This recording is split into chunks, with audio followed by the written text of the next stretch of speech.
Hola, hola mis hermanos, qué bendición que nos acompañen una vez más, una aventura más, conversando y ahora con mi hermano Marino Restrepo, misionero y predicador católico colombiano, fundador del Apostolado Peregrinos del Amor. ¿Cómo está mi hermano Marino el día de hoy? ¿Cómo se encuentra? Muy bien, muchas gracias. Gracias por la invitación. Gracias, al contrario, mi estimado hermano, por permitirse estar con nosotros aquí un tiempo y compartir de su apostolado, de su testimonio. Y me gustaría empezar por ahí. Me gustaría que me platicara un poco de su antes de Cristo, que sé que, pues, de alguna manera no fue, como decimos, muy apegado al Señor. Vivió, pues, experiencias, me imagino yo también, buenas de alguna manera, porque, pues, como platicábamos ahorita fuera de la grabación, pues tuvo la oportunidad, usted es nacido en Colombia, tuvo la oportunidad de irse a Alemania a estudiar artes y composición musical, e incluso pudo desarrollar eso que aprendió en Estados Unidos, si no me equivoco, bajo la firma de una gran compañía. Me gustaría que antes de entrar a su proceso de conversión, a su testimonio y a su apostolado, nos platicara un poco para tener más contexto de lo que usted vivió antes de Cristo, mi hermano. Pues comienza todo en Colombia, como ya lo has dicho. Yo nazco en un pueblo pequeño, Okay. de cultivadores de café, que es por tradición de muchos años una industria grande en Colombia. Ok, de acuerdo. Crezco en una familia católica, soy el número 6 de 10 hijos. Wow. Y luego a los 14 años me envían a la capital, a Bogotá, una ciudad grande ya. Y estos son los años 60. Me encuentro con el hipismo. Wow. Y encuentro el rock and roll y las drogas alucinógenas y entro en toda esa cultura. Y me alejo de la iglesia desde esa edad. Y a partir de ahí pues ya sigue mi matrimonio en Bogotá, luego mi vida en Alemania, en Hamburgo, a donde me traslado para estudiar en la Universidad de Hamburgo. Ahí nacen mis 2 hijos, vivo 7 años ahí. De acuerdo. Luego me traslado a California, a Los Ángeles. Y en Los Ángeles vivo un poco más de 25 años dedicado al mundo artístico. Entre estas cosas hay una experiencia con Sony Music de Nueva York, que me firma con un socio mío como artistas exclusivos, y con ellos estamos casi 20 años produciendo música, haciendo tours. Wow. Y de todo. Es una vida muy ocupada, pero al mismo tiempo también participé en muchas otras áreas del entretenimiento, y toda esta vida desde que salí de mi pueblo la viví pues enfocada en el dinero, la fama, el placer. Además había dentro de eso un elemento esotérico, mágico. Wow. Nueva era, porque el hipismo pues prácticamente fue como una bandera de la nueva era, ¿no? Era todo la influencia de las filosofías paganas de Oriente, las numerologías, astrologías, toda clase de tratados de ocultismo, lecturas de tarot y quién sabe cuántas otras prácticas ilimitadas. Y eso era parte de esa cultura, así que yo continué así. En California, la mayoría de la gente que estaba encargada de las grandes producciones y líderes en la industria eran todos hippies. Wow. O sea, habían todos vivido la misma cultura que yo, de los 60, eran contemporáneos míos y todos teníamos la misma mentalidad, una mentalidad sincretizada, esotérica, donde no estaba Cristo. De acuerdo, o sea, pues ahora sí que ¿Qué nos puede compartir de ese mundo?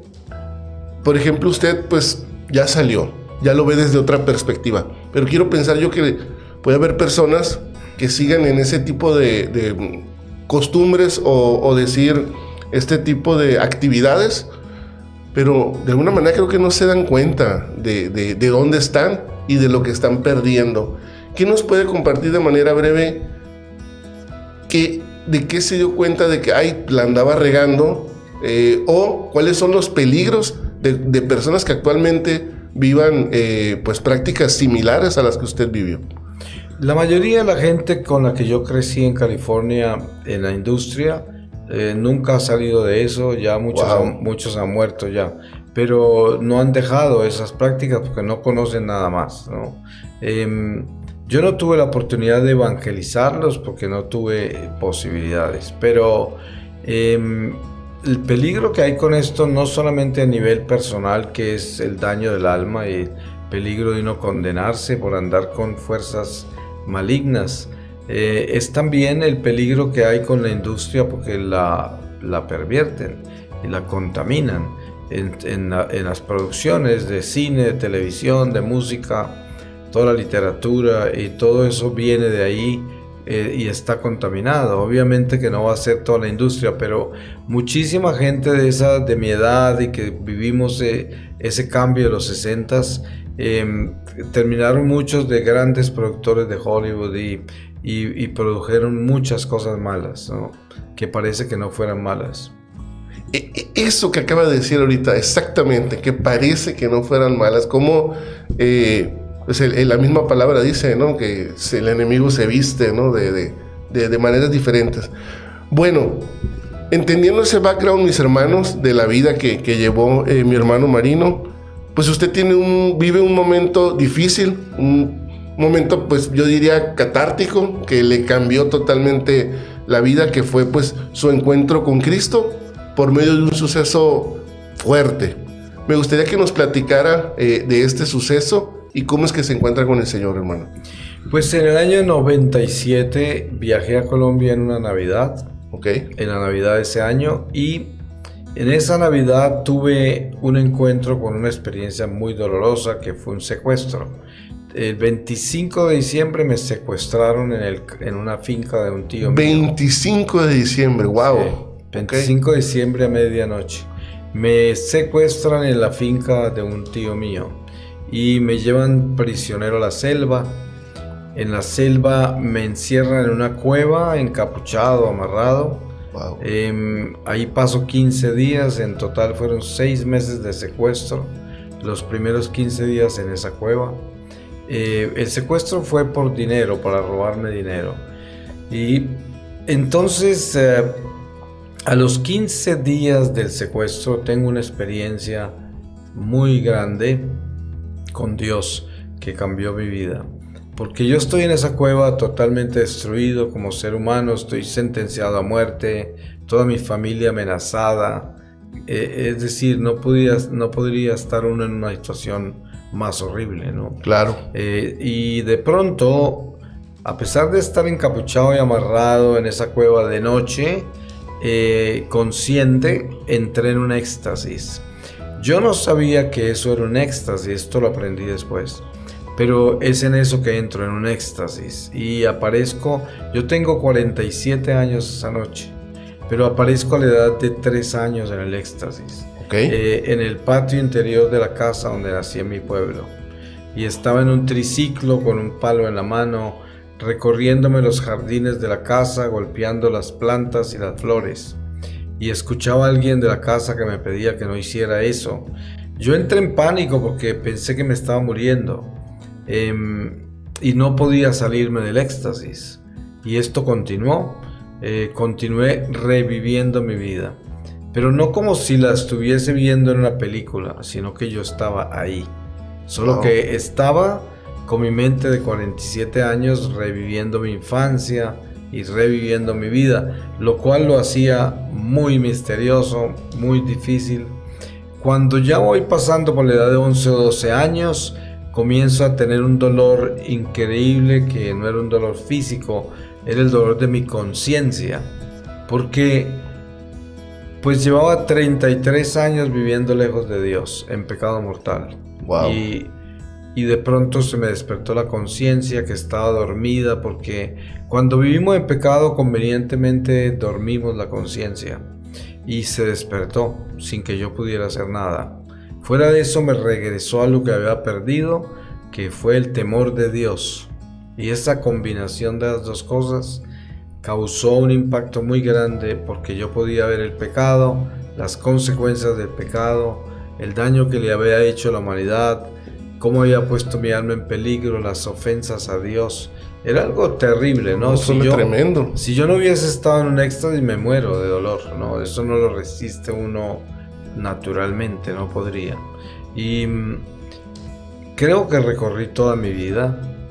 Como ya les dije, tenía 47 años. Esta parte la podríamos llamar una iluminación de la conciencia. Eso es lo que fue, ¿no? De acuerdo. Después ocurre algo más misterioso, porque aparezco en una montaña, boca abajo, contra la hierba, acostado contra la hierba, en un silencio que nunca había experimentado antes. La única forma que yo lo describo es que era un silencio perfecto, ¿sí? Porque nada me alteraba, era todo perfecto. Y de pronto miré hacia adelante y muy lejos podía ver otra montaña, más alta. De acuerdo. Y la cima de esa montaña estaba cubierta de niebla. Y la niebla comenzó a despejarse poco a poco. Un éxtasis es un estado de asombro. Entonces todo esto que le estoy narrando, yo estoy ahí, pero estoy en un asombro del que no puedo salir. Y estoy viviendo todo esto. Cuando la niebla se despeja, aparece la ciudad más extraordinariamente preciosa de luz. Y mi alma sabía que yo tenía que haber llegado allá y no había alcanzado. Y eso para mí fue una gran preocupación. Entonces miré a ver cómo me podía trasladar para esa montaña y me di cuenta que no estaban conectadas las dos montañas. Y eso aumentó más mi preocupación. En ese momento comencé a escuchar el sonido como de aguas inmensas que se acercaban hacia mí. No las veía, pero las escuchaba. Y después de un tiempo se convirtieron en miles de voces, pero voces en perfecta armonía. Yo no podría decir si eran voces que estaban cantando o hablando o qué estaban haciendo, pero eran muchas voces. Y luego se convirtieron en una sola voz. Y esa voz venía de todas partes. Y a pesar de yo haber vivido tan lejos de Dios toda mi vida y fuera de eso, de haber adorado tanto Dios falso, en el momento que yo escuché esa voz, sabía que era la voz de Dios. Wow. Pero al mismo tiempo, acababa de tener la iluminación de conciencia y sabía el terrible estado de pecado en que se encontraba mi alma. Entonces yo no resistía la voz, porque era una voz de un amor increíble que yo no resistía. Yo no tenía nada de ese amor en mí y me quemaba, era como que yo quería desintegrarme. Pero ahí me mantuvo el Señor y me habló mucho. Si yo viviera 100 años más no alcanzaría a compartir todo lo que yo viví de lo que Él habló. Yo he escrito 13 libros, tengo como 5000 temas místicos en estos 23 años de apostolado y no he tocado ni la superficie. Él me habló de la humanidad, me habló de los judíos desde Abraham hasta la encarnación, de todas sus luchas, me enseñó que eran mis hermanos mayores. Luego me habló de la encarnación del Mesías, de la nueva creación en Jesucristo, la nueva alianza.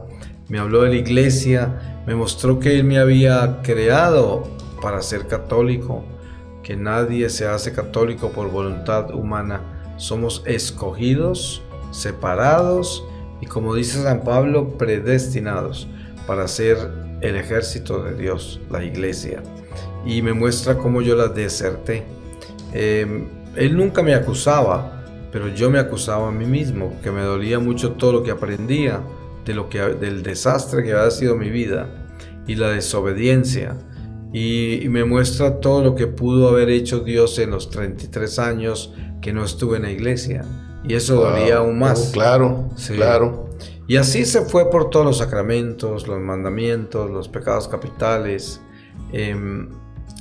Fue una pedagogía extraordinaria de algo que yo había escuchado cuando niño, pero que nunca le puse cuidado.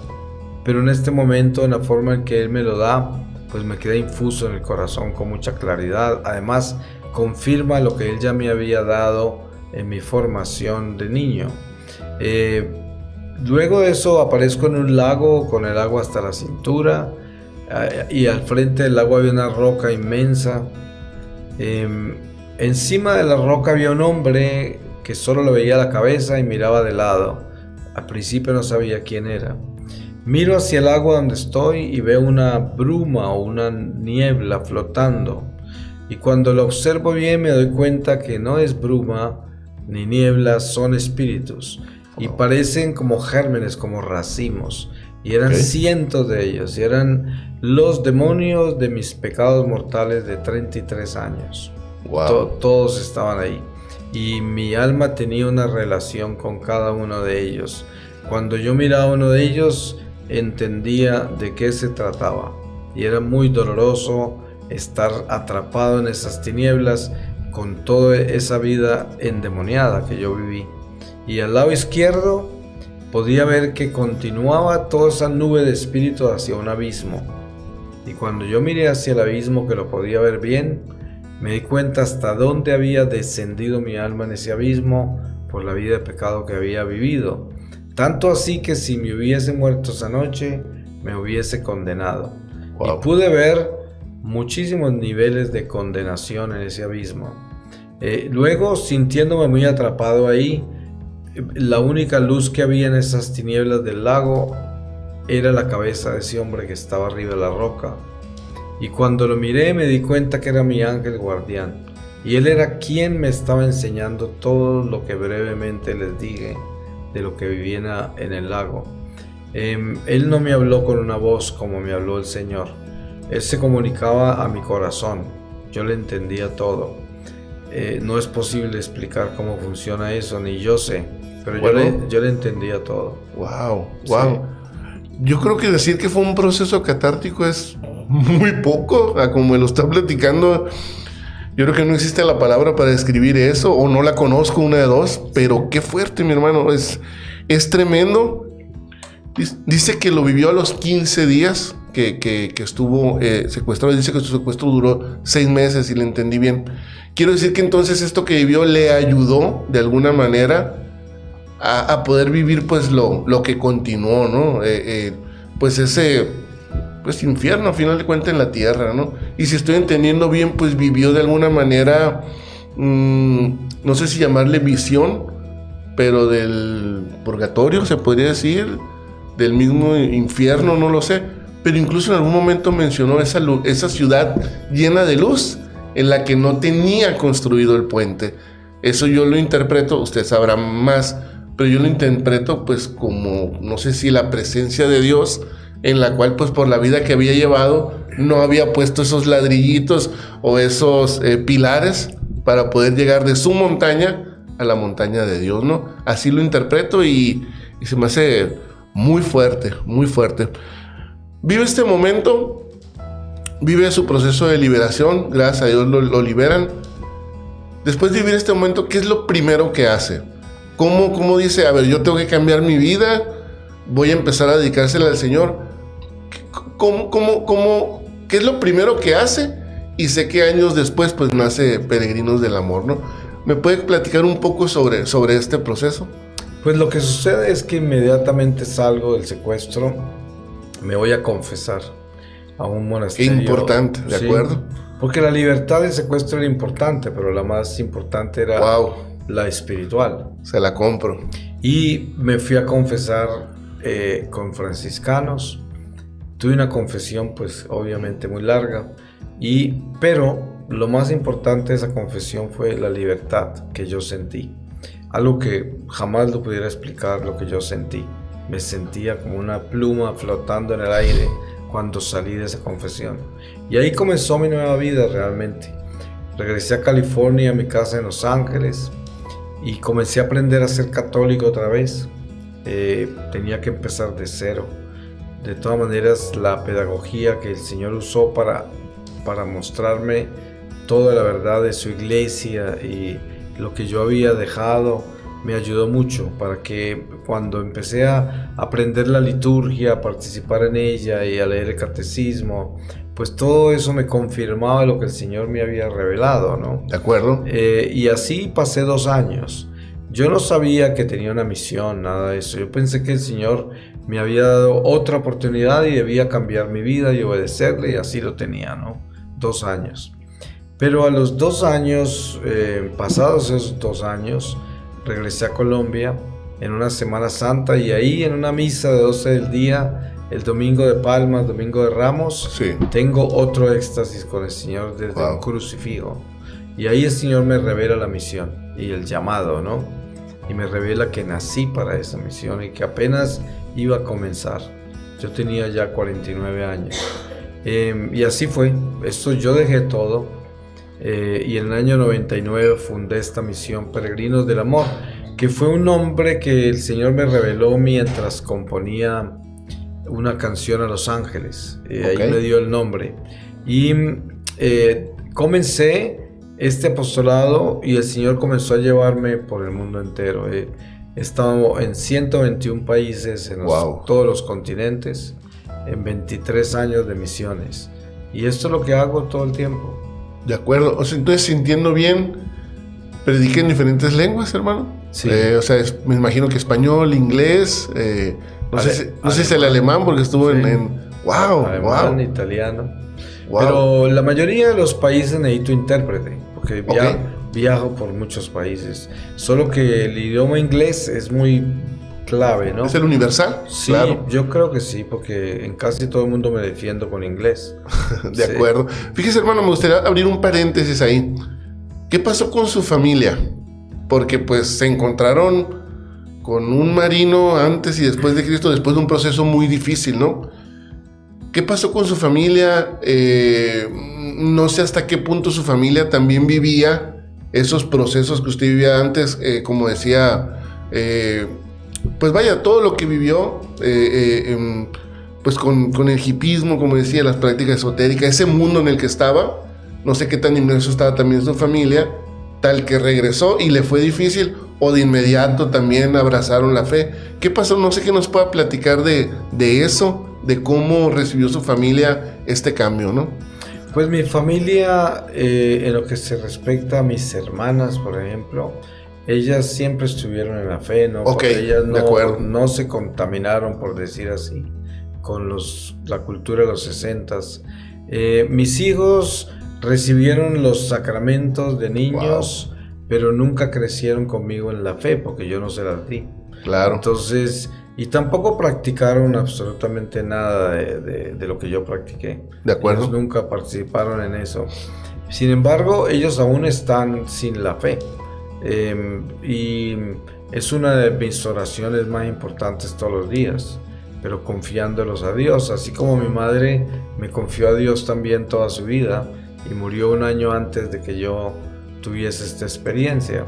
Sin embargo, pues Dios es muy puntual, porque lo importante es la salvación del alma, ¿no? De acuerdo. No de que el intercesor tenga la oportunidad de ver la conversión, ¿no? Y entonces la familia, en lo que se respecta a hermanas y lo que era pues mi familia ancestral, ahí no hubo gran cambio. Con mis hijos estoy esperando el cambio todavía, ¿no? Y eso es lo que ha sucedido. De acuerdo, sí. A final de cuentas, dice la palabra, ¿no? Hay que tener fe, porque se convertirá nuestra familia con nuestro testimonio en algún momento, ¿no?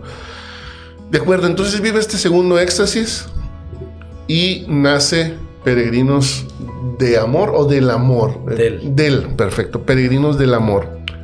Platíqueme, por favor, ¿cuál es el objetivo de Peregrinos del Amor? Sé que tiene diferentes redes sociales y nos las gusta compartir, mis hermanos, para que lo busquen, se suscriban. Me imagino que tiene muchas charlas ahí subidas en sus páginas y charlas muy interesantes. Ahorita vamos a hablar un poco de lo que compartió el hermano Marino aquí en Obregón, en esta misión en octubre del 2022. Platíqueme, ya nos platicó cómo el Señor le muestra esta misión. Platíqueme ya de qué es la misión en sí. ¿Cuál es el objetivo? ¿Cómo se pueden comunicar con usted? Si alguna persona le gustaría invitarlo para alguna charla. ¿Cómo funciona para poder pues invitar al apostolado Peregrinos del Amor, ya sea a su comunidad o también pues por medio de las redes virtuales? ¿Por qué no? Pues el objetivo de nuestra misión es la nueva evangelización. Realmente, que es como evangelizar al bautizado. Obviamente que hay áreas donde aparecen otras misiones con gente que no conoce a Dios, con gente que practica otras religiones, y de repente aparecen en mis misiones situaciones así, inesperadas, ¿no?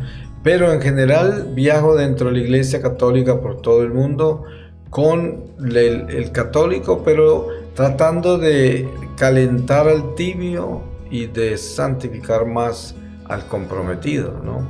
Y de tratar de traer a la iglesia de regreso a los que se han ido, alejado o han caído en las sectas o en cultos como yo. Entonces el objetivo es ese, y sobre todo nosotros velamos para que la gente entienda lo importante que es la obediencia a la iglesia y la obediencia a la doctrina, la obediencia al depósito de nuestra fe, a las tradiciones sagradas, la sana doctrina. Todo eso es lo que propagamos, ¿no? Y queremos compartir eso porque eso es lo que el Señor me ha revelado a mí, que para nosotros poder caminar a salvo por este destierro y protegernos de las fuerzas del mal que siembran confusión y división, es esencial ser obediente. Entonces hoy vemos las tendencias tan grandes que hay a la desobediencia, el irrespeto a la jerarquía, cosas muy malas, pero que parecen justificadas por gente muy inteligente, muy preparada, con muchas credenciales, tanto clero como religiosos como laicos, y siembran división, siembran desobediencia, y todo eso lo combato yo en el ministerio, ¿no? en esta misión, tratando de mostrarle a la gente que por ahí no es. Ese es uno de los objetivos. Con los jóvenes nosotros también trabajamos mucho, y lo que hacemos es que buscamos enamorar a los jóvenes de Jesús antes de demonizarles la vida que viven, ¿no? Antes de juzgarlos o demonizar las cosas, sino por el contrario, los traemos a que se enamoren del Señor, que se enamoren de la iglesia, que se enamoren de una vida ordenada en lo revelado, ¿no? Y así hemos visto muy buenos frutos de que los jóvenes terminan enamorándose de Jesús y ellos mismos salen de lo que tienen que salir, dejan lo que tienen que dejar, así como me pasó a mí, ¿no? Wow. Sí. Sí, fíjese, rescato dos cosas muy fuertes de las que dice. Una, hoy lamentablemente pareciera ser que no solo los jóvenes, cualquier persona sigue a cualquier persona un poco instruida, y en lo que sea, ¿eh? O sea, ahorita usted dijo laicos, pero incluso hasta no creyentes, mi hermano, que pues se inundan en el mundo, no sé, de la filosofía, del existencialismo, etcétera. Que ojo, no estoy satanizando esos temas. Son temas difíciles para alguien que no tiene su fe cimentada, claro que sí. Pero ahorita hay muchos influencers, les llamamos, en las redes sociales, que pues de alguna manera no profesan la fe o no la conocen, me atrevería a decir yo, pero hablan de lo que conocen y esparcen esta contaminación, usted le llama. Wow, le compro mucho esa. Y la segunda que menciona, no demonizar o no satanizar la vida que el joven lleva actual. No se trata nada más de criticar, y vaya, por algo dice la palabra, ¿no? Que no miremos la paja cuando tenemos una bigota, ¿no? Entonces, me fascina esa idea de acercar a los jóvenes. El único que puede cambiarlos es el Señor. A veces nosotros tomamos la postura de yo los voy a cambiar. No, mi hermano, o sea, tú llévalos a quien verdaderamente los puede cambiar. Así que me fascina eso que comparte. Bueno, mi hermano, mis hermanos, aquí en el video pueden ver, voy a poner las redes sociales del hermano Marino Restrepo, para si alguien quiere buscarlo en YouTube, en su página de internet, aquí lo puede encontrar. Me gustaría ya entrar ahora a la misión que acaba de vivir aquí en Obregón. Se me hicieron temas muy interesantes y sobre todo por la ciudad en la que estamos, aunque es un reflejo de la sociedad, ¿no? Me gustaría que nos hablara brevemente de este tema que compartió, la humanidad angustiada. Particularmente en México, estamos angustiados por la violencia, mi hermano, por la falta de empatía o por la falta de la indiferencia hacia el que sufre, hacia el necesitado, etcétera, etcétera. ¿Qué nos puede compartir de este tema? ¿Cuál era el mensaje que usted quería dejar con el tema de la humanidad angustiada? Bueno, hay muchos aspectos de este tema, comenzando por el aspecto de la iglesia, ¿no?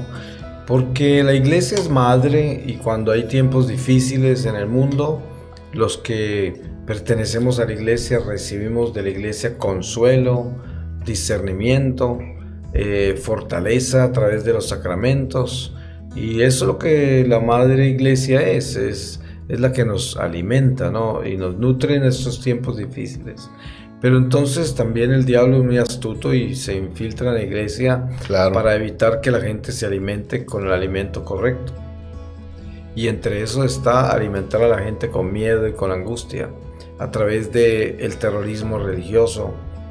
Hay un fenómeno muy grande en la iglesia que son los terroristas religiosos, ¿no? Son gente que viene a sembrar terror sobre el final del mundo, sobre la marca de la bestia, sobre que van a reducir la población mundial, el nuevo orden mundial, y estos temas que en sí tienen sentido, y si se estudian con cuidado uno puede ver que esas cosas están sucediendo en el mundo. Pero esa no es una noticia que el pueblo de Dios necesita asumir, porque nosotros tenemos la mejor noticia de todas, que es Jesús. Y el Evangelio nos enseña a no tener miedo, a no preocuparnos de lo que pasa en el mundo, a no estar preocupados de lo que el diablo está planeando contra nosotros. Y por lo tanto esa angustia es falsa, eso no es verdad. Esos miedos son infundados por terroristas, ¿no? Gente que busca popularidad, dinero, fama, quién sabe qué buscan, ¿no? Pero no buscan nada bueno, y eso no viene de Dios. Y es verdad que hay mensajes de la Virgen muy respetables y aprobados, en los cuales ella advierte de que si la humanidad no cambia, los castigos que vienen son muy graves, etcétera. Eso es verdad. Pero el enfocarse en eso y sembrarle a la gente miedo sobre eso, y también leer los acontecimientos de los desastres naturales y todo como una señal del fin, pues es errado, no es verdad. Entonces eso lo comparto. Por otro lado, acabamos de vivir una experiencia muy dura de salud con la pandemia. Claro. Y la pandemia pues ha impactado mucho a la gente, sobre todo aquellos que perdieron gente muy querida de la familia, amigos. Hay lugares como San Luis Potosí donde murieron 20 sacerdotes, ¿no? Wow. Eso es una pérdida gravísima, claro, especialmente en un mundo donde no tenemos tantas vocaciones, ¿no? Y así hay pérdidas grandes, dolorosas, como consecuencia de la pandemia. De acuerdo. Y entonces eso causa vacíos, miedos, incertidumbre en la gente. Y cuando no se tiene una fe sólida, pues se debilita la persona y muchas veces hasta pierde la fe. Wow. Porque no entiende Dios dónde está, ¿no? ¿Qué pasó? ¿Por qué nos abandonó? Wow. ¿Por qué se llevó a mi papá, ¿no? Si estaba sano. Y así, ¿no? Sí. Fíjese que lastimosamente el amarillismo vende, y el amarillismo dentro de nuestra religión, dentro del cristianismo, existe. Sí. Y como usted dice, por dinero. Una prueba de ello es también cuántos canales del mismo YouTube no hacen lo que hacen precisamente por dinero. Y no hay que olvidar que pues la primera misión pues es evangelizar, es compartir el reino de Dios y compartirlo de la manera correcta. Hay algo que se llama el clickbait, que es tú pones un mensaje fuerte para que la gente le dé clic al video. No sé, me ha tocado ver, por ejemplo, hay un padre, no sé si es de Colombia, de hecho también, el padre Toro. No sé si lo conozcan. De Venezuela, ok, bueno. Pero muchos lo usan y toman sus videos y ridiculizan los temas. O sea, dice, el padre Toro destrozó a 10,000 pastores. Tranquilos, pues, o sea, y la gente, sí quiero ver eso. Y realmente son otras cosas, ¿no? Pero bueno, la humanidad angustiada. Y decía, si tenemos fe, no deberíamos de vivir de esa manera. Lo ligo con el otro tema que también compartió. Me gustaría que nos compartiera un poco de eso. Vivir con fe es vivir sin miedo. ¡Wow! Tremendo, ¿eh? ¿Qué frase tan hermosa? No me gustaría tomarla literal, al revés. Si vives con miedo no tienes fe. O no sé si sea así tan fuerte. ¿Qué es lo que opina usted? ¿Qué es lo que nos quiere compartir a través de este tema? Vivir sin fe. Perdón, vivir con fe es vivir sin miedo. Pues en principio partimos de que el que cree en Dios y el que es fiel a Dios en Jesucristo por su palabra revelada, por todo lo que nos ha dado, tiene esperanza. De acuerdo. El que cree en Dios tiene futuro. Amén. Que tiene un futuro eterno. Y por lo tanto el mundo temporal, esta vida temporal, no lo domina, no está sometido a los acontecimientos temporales, Wow. sino a los acontecimientos eternos de las promesas de Jesús. Entonces es necesario adentrarse más en la fe para tomar de ahí el alimento que nos da fortaleza de vida eterna. Wow. Y así superamos todos estos acontecimientos del mundo que nos continuarán sorprendiendo, y quién sabe cuánto nos falta para experimentar a los que todavía tengamos vida en los próximos años. Wow. Y por lo tanto es muy importante tener una fe sólida y enfocarnos en la vida eterna. No porque vamos a ignorar la vida temporal, Claro. pero porque la vida eterna es nuestro destino. Sí, la meta. Mi hermano, somos ignorantes los cristianos católicos, o somos flojos para conocer nuestra fe, o por dónde cree que vaya, que es que es cierto, no conocemos nuestra fe. Si realmente la conociéramos, viviéramos como usted lo está diciendo. ¿Qué es? ¿Qué, en su opinión? Porque obviamente, posiblemente no tenemos la verdad, ¿no? Pero ¿qué es? Hay una ignorancia, hay una, pues no sé si decir el no deseo de conocer la fe, o ¿qué cree usted que sea, qué es lo que nos tiene precisamente ahí? Yo pienso que son las prioridades, ¿no? ¿Ok? Nosotros vivimos muy ocupados con el mundo. Wow. Y no porque eso sea malo, porque todos tenemos responsabilidades y tenemos que ganarnos el pan con el sudor de la frente, y todo el mundo se levanta a cumplir con sus cosas, ¿no? Y a sostener una familia y a vivir con su historia, ¿no?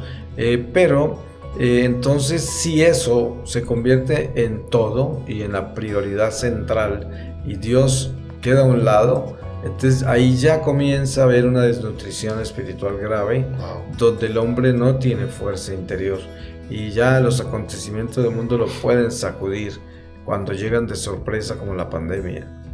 Wow, fíjese, no lo había visto de esa manera. Prioridades.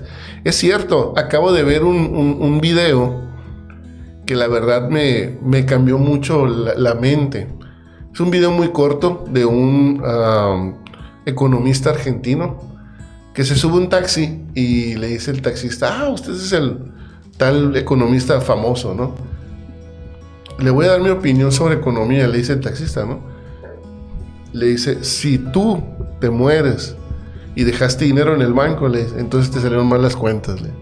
O sea, como obviamente se le habla del dinero, pero lo que dice es, a veces buscamos tanto hacer tesoros aquí en la tierra que nos olvidamos precisamente de nuestra última meta, o de nuestra morada futura, o incluso de disfrutar a la familia, de otras cosas, pues por estar acumulando riquezas o preocupándonos, o en el trabajo metido 100%, ¿no? Como dice usted, el trabajo no es malo. El punto son las prioridades que le estamos dando a cada uno de esos. Wow. Mi hermano, pues ya estamos por terminar. Trae la agenda apretada una vez más. Le agradezco mucho este tiempo que se ha dado con nosotros. Me gustaría, para cerrar, dos cosas, que nos compartiera un poco sobre otro de los temas que dio, que es el de no podemos desmayar cuando servimos. Wow, tremendo. Y a lo último, pues una opinión general, ahorita le doy pie, sobre pues la situación actual. La situación actual pareciera ser que cada vez, no sé si decir estamos peor, pero al menos el reto cada vez es más grande, y qué hacer para seguir evangelizando, ¿no? Empiezo primero con el tema. Todos estos temas, mis hermanos, que estamos tocando de manera breve, usted lo puede encontrar en la página de mi hermano. Creo que se transmitieron las charlas, y si no me equivoco, pues las están pasando también en sus páginas, ¿no? Este tema, no podemos desmayar cuando servimos. Yo lo entiendo, pues de alguna manera, pues si ya le entramos al servicio, pues la prueba va a estar dura. Dijo el Señor: vine a traer la guerra, no vine a traer la paz, ¿no? Entonces, no desfallezcas, sigue adelante. Me imagino que va por ahí, o qué es lo que nos quería compartir con ese tema, hermano. Pues sí, en general tiene que ver con vivir con esperanza, fortaleza, fe. Ok. Y en sí, descubrir lo importante que es edificarnos en Cristo en una forma de que Él sea nuestro baluarte, nuestra roca, y no dependamos de nosotros.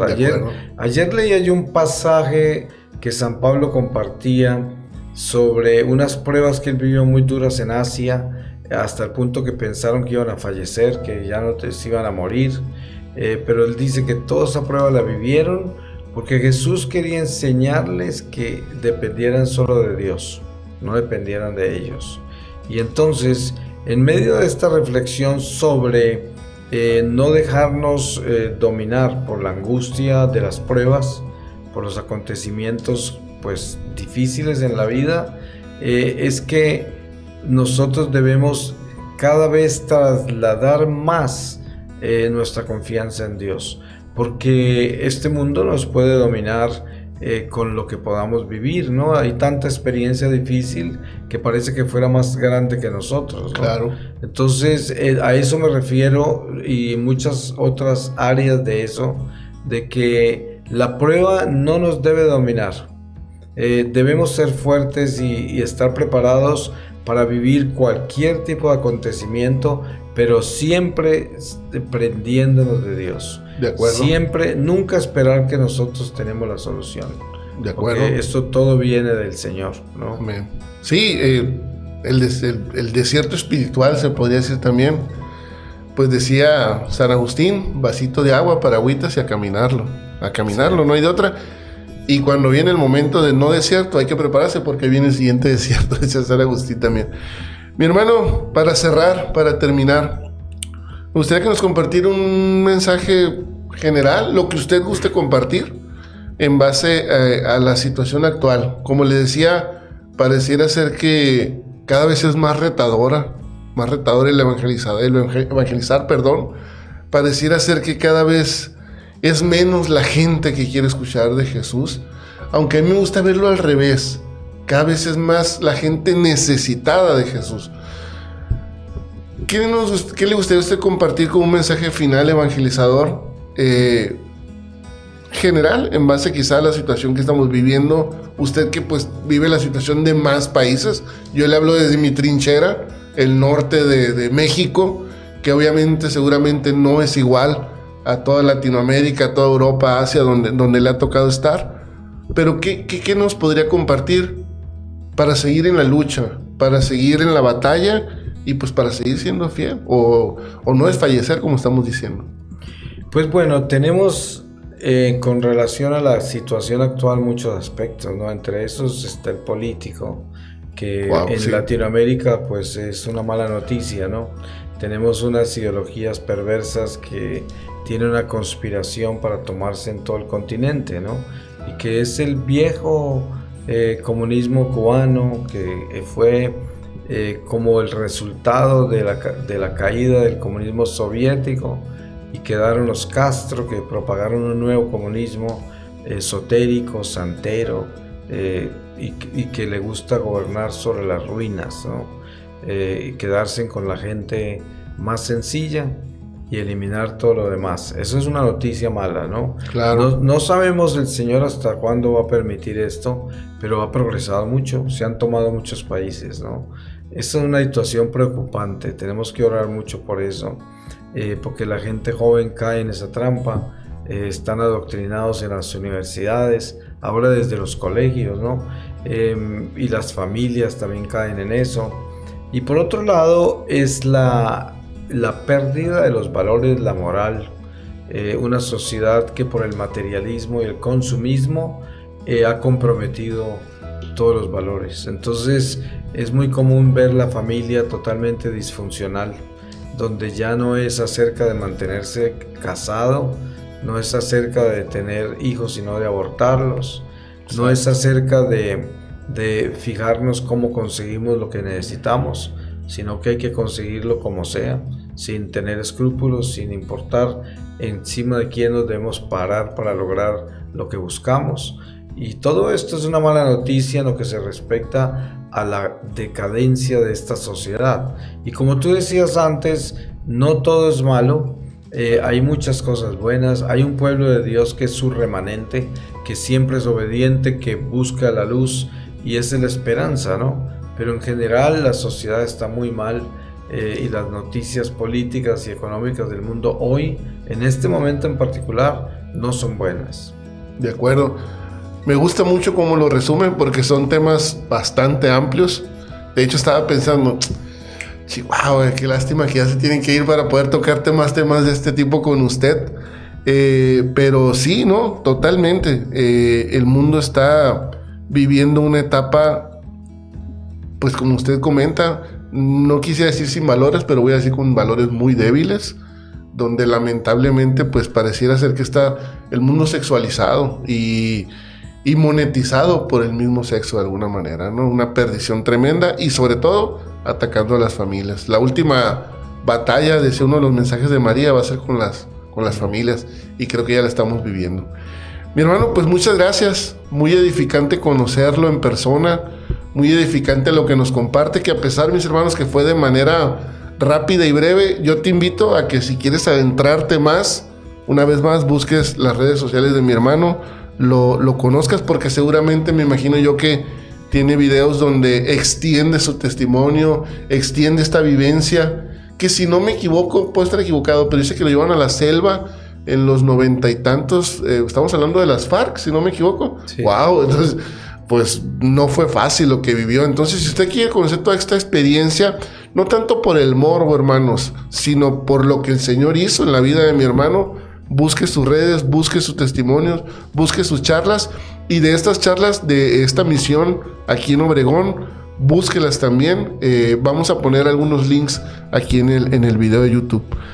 Mi hermano, pues muchas gracias, muy agradecido de todo corazón. Esta es su casa.